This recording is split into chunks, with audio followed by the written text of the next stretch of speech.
สวัสดีค่ะเจมี่ออลไรวิทมีนะคะวันนี้เนี่ยเจมี่ก็ได้มาอยู่ที่ Outlet ของ B Auto House อีกครั้งหนึ่งนะคะและวันนี้ค่ะรถคันที่เจมี่จะมารีวิวนั่นก็คือ Mercedes-AMG G63 ค่ะซึ่งคันนี้นะคะเป็นรถ SUV ค่ะที่นิยมใช้มากๆนะคะในประเทศไทยแล้วก็ต่างประเทศด้วยค่ะ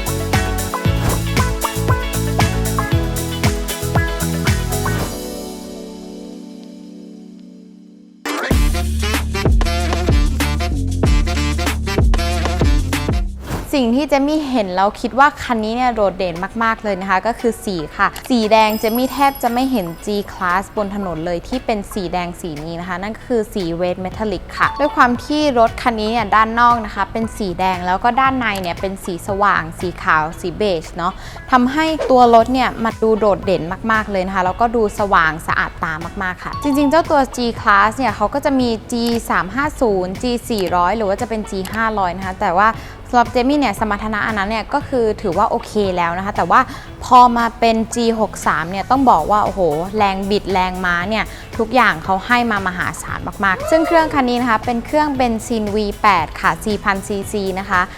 585 แรงม้าค่ะแรงบิดสูงสุดอยู่ที่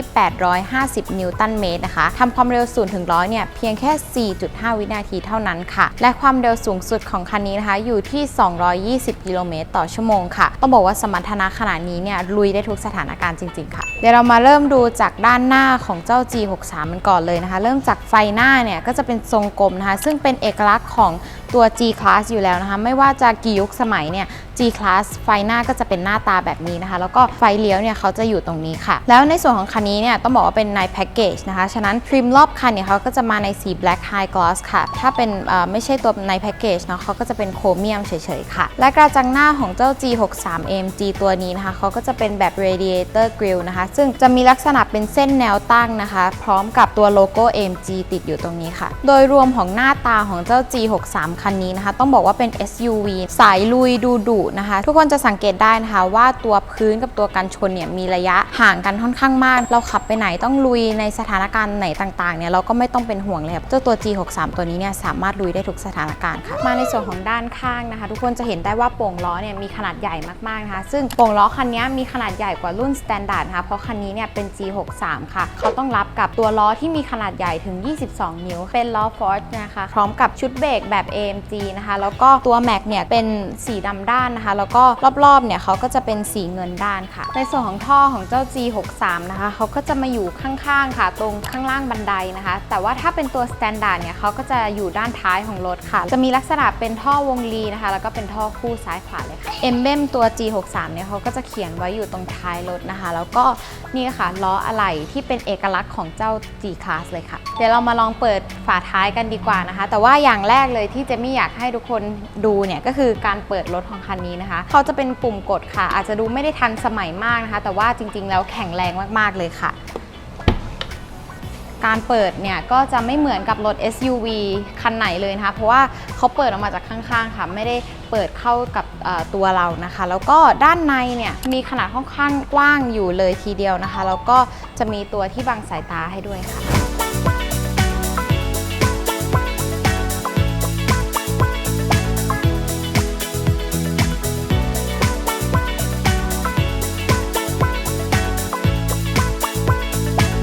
ตอนนี้นะคะเจมี่ก็มาอยู่ภายในของเจ้า G63 คันนี้แล้วนะคะ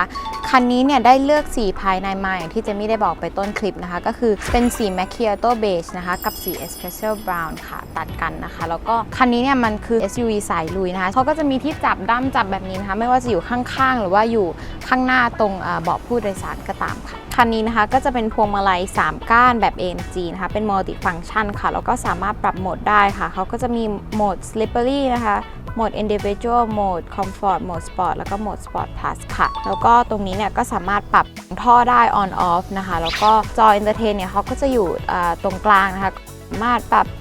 display ต่างๆได้นะคะ connect Bluetooth หรือว่าจะเป็นดู navigation ก็ได้ค่ะซึ่งจอของเขานะคะก็จะเป็นจอดิจิตอลนะคะมันจะยาวเลยนะคะระหว่างมาตรวัดตัวรถเนี่ยกับตัวจอ Entertain เนี่ยเขาก็จะเป็นดิจิตอลทั้งหมดเลยค่ะและเครื่องเสียงที่เขาให้มากับคันนี้นะคะก็คือเครื่องเสียง Burmester นะคะซึ่งเขาจะให้มากับรถที่เป็น AMG Performance เท่านั้นค่ะและคอนโซลตรงกลางนะคะเขาก็จะมีปุ่มที่ไว้สั่งฟังก์ชันต่างๆได้นะสั่งงานรถได้นะคะแล้วก็คันนี้เนี่ยพิเศษมากๆเพราะเป็น G63 นะฉะนั้นเขาจะมีปุ่มเปิดปิดเสียงท่อให้ด้วยค่ะหลังคาของคันนี้นะคะก็จะมี sunroof ค่ะแต่ว่า G63 หรือว่า G Class เนี่ยเขาก็จะไม่ได้ทำเป็น panoramic sunroof นะคะเพราะว่าเขาต้องการให้รถเนี่ยมีความแข็งแรงมากยิ่งขึ้นค่ะมาในเรื่องของการขับขี่ของคันนี้นะคะต้องบอกว่าคันนี้เนี่ยจะไม่คิดว่าขับง่ายนะคะขับสบายในชีวิตประจำวันนะคะไม่ว่าจะไปลุยหรือว่าจะใช้ในชีวิตประจำวันเนี่ยจะไม่คิดว่าคันนี้กระจกอะไรแบบนี้มันดูโปร่งนะคะแล้วก็มีทัศนวิสัยที่ดีค่ะแล้วก็ถ้าเป็นกุญแจของเจ้าตัว AMG นะคะเขาก็จะมีโลโก้ AMG อยู่ตรงนี้ทั้ง2ด้านเลยค่ะเดี๋ยวเรามาลองสตาร์ทกันดีกว่า